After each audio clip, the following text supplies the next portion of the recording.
Hi everyone, I'm so excited to share a new tutorial with you. I will be creating a romantic mixed media canvas featuring papers and flowers from the gorgeous Birds and Berries collection, along with a few fairy sparkle flowers which coordinate perfectly. I trimmed a piece of patterned paper to fit this 4 by 12 inch canvas. To adhere, I brushed both the canvas and the back of the paper with matte gel medium and immediately placed the paper onto the canvas. Because this is a nice heavyweight paper, I find that gel medium is a great adhesive for this application.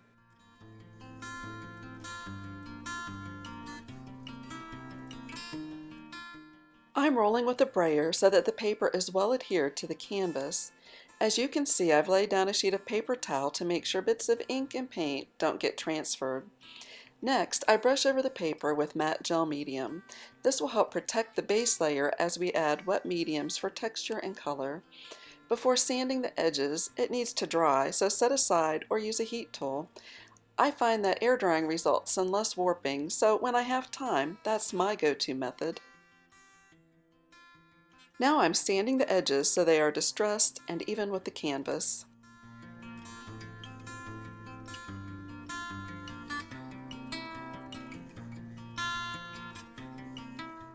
To give the background some added texture, I adhered a pretty piece of lace along the right side and edge of the canvas with matte gel medium.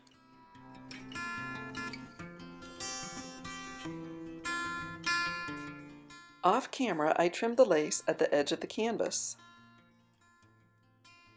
Isn't this fleur-de-lis stencil gorgeous? I used it with Grainy Texture Paste towards the top and bottom of the canvas, overlapping the lace in places. I just adore this texture paste, which stays white as it dries with a subtle grainy texture. Always be sure to clean your stencils right away or put them in a basin of water to keep the texture paste soft until you have a chance to clean them. I wanted to highlight the gorgeous texture of the lace, so I dry brushed it lightly with white gesso. Dry brushing is simply picking up a small amount of paint with a dry paintbrush, then stroking the brush on a craft mat or a scrap of paper to remove some of the paint, then lightly brushing the surfaces where you would like to highlight texture. Here's a quick and easy way to apply gesso or paint to chipboard. I dab a foam stencil brush into the gesso, then dab it onto the chipboard. So quick and easy. It does leave a little texture, which I often leave, or I use a soft fan brush to quickly smooth out the surface. Once the gesso is dry, I brush the chipboard randomly with crackle paste to add texture. Set the pieces aside to dry. I found that the cracks seem to form better when allowed to air dry rather than when using a heat tool.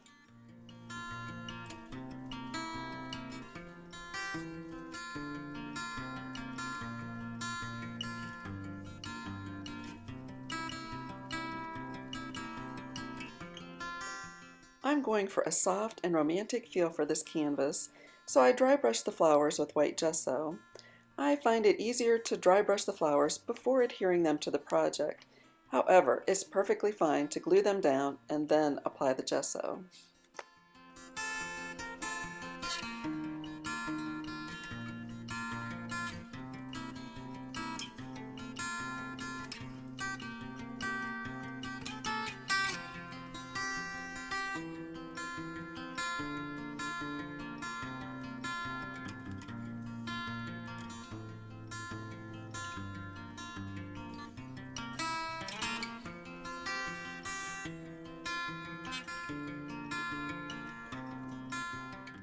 I cast this sweet dragonfly from resin and brushed it with white gesso. The gesso adheres well to the resin and has texture called tooth, which gives the paint something to grab onto. Here I'm adding beautiful iridescent color with Little Birdie tinted metallic paints.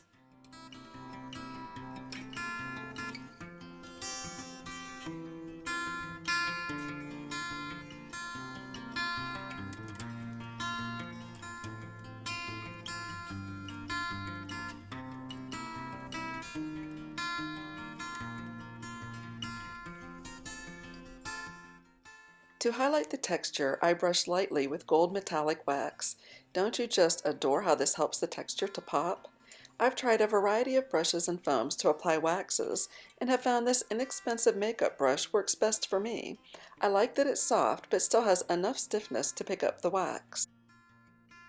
Here are a few more chipboard pieces that have been gessoed and crackled.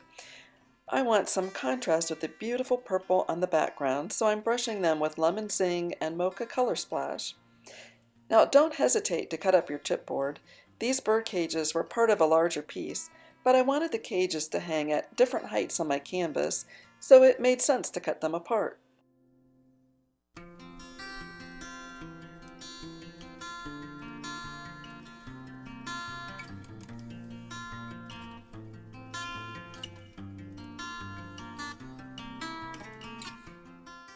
I ended up wanting more color than I achieved from the color splash. It kind of soaked into the crackle paste. So I'm going back in and painting with tawny glint and golden glaze metallic paints. That's more like it. One thing I've learned is not to be discouraged if something isn't going exactly how I expect it to. I can just go back in and try something else.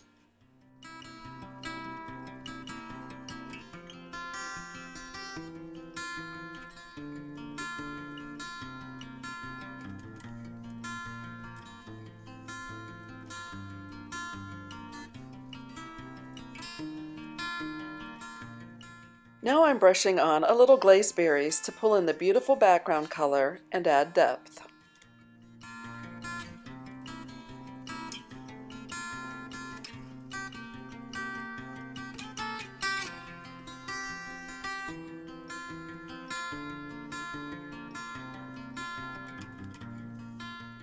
I want these leafy pieces to be green, so I'm mixing a little gold and brown into teal metallic paint to get a hue that coordinates nicely with my color palette. If I don't have just the right color I'm looking for, I can usually make it by blending the colors I have on hand.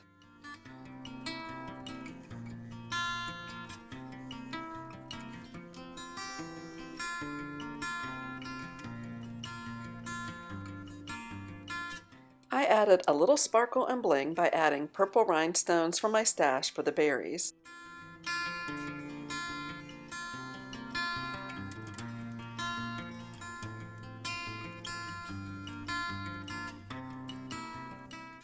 Now it's time to assemble all the gorgeous flowers and embellishments onto the canvas. I like to center the larger elements and move away from the center with smaller items.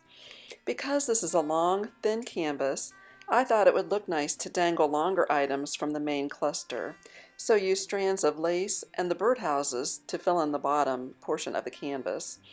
I also fussy cut beautiful images from the Birds and Berries paper collection that are tucked in and around the cluster and chipboard pieces.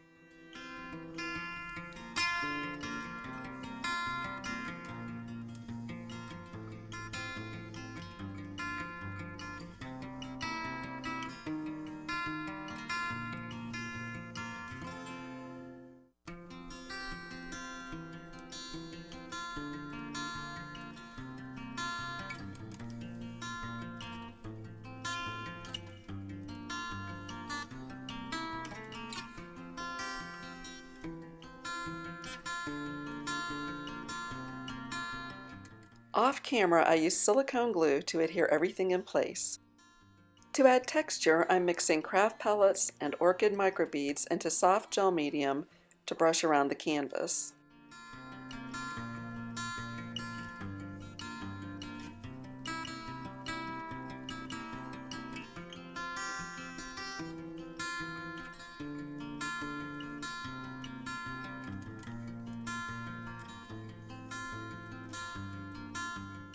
For added depth, use black currant and grape crush color splash around the clusters and chipboard. For better control, I put a couple spritzes into a small cup and added a few more sprays of water, then used a brush to apply the color splash.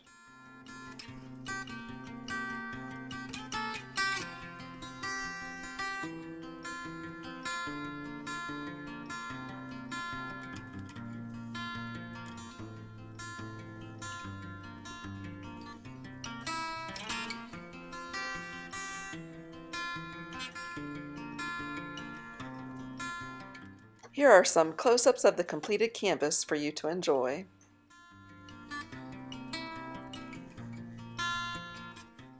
Thanks so much for viewing. I hope you enjoyed this video. If so, please give it a thumbs up and click the subscribe button if you're new to my channel. I would love to hear what you think about having my video with voice and adore reading your comments. Your feedback and support means so much to me. Be sure to stop by the Little Birdie Crafts store to pick up most of the supplies used in this video. A link can be found in the description.